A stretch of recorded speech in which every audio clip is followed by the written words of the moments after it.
大家好，我係宇常，今日同大家介紹咧就係一個技術形態咧，就雙圓底嘅形態啦。咁雙圓底咧，其實咧佢係一個咧屬於中煙期咧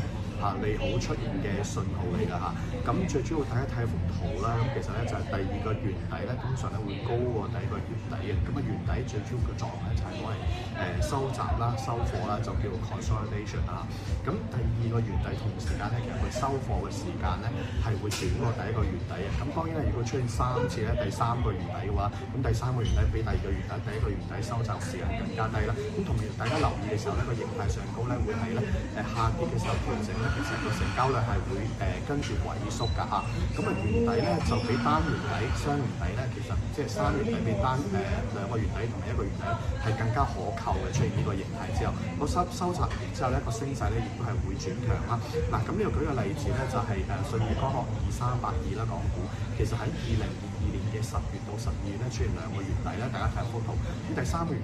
次嘅時候，個三圓底咧就喺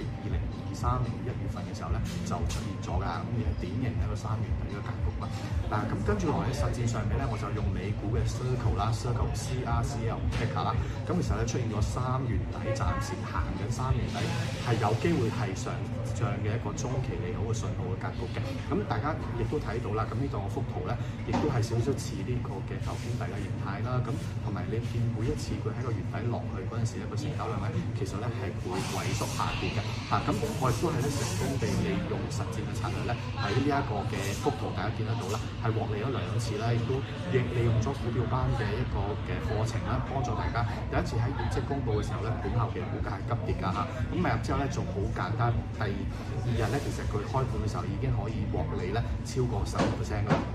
咁另外一招咧就係咧喺行緊三圓底格局嘅時候咧，喺個底部準備落去嗰下咧買入啦，咁同時亦都係獲利離場㗎嚇。咁呢個咧就好典型嘅例子，大家可以試用一個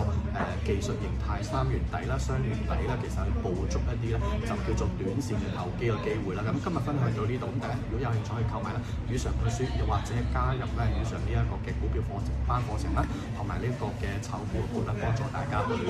更加理解呢一啲嘅技術形態。多謝啦。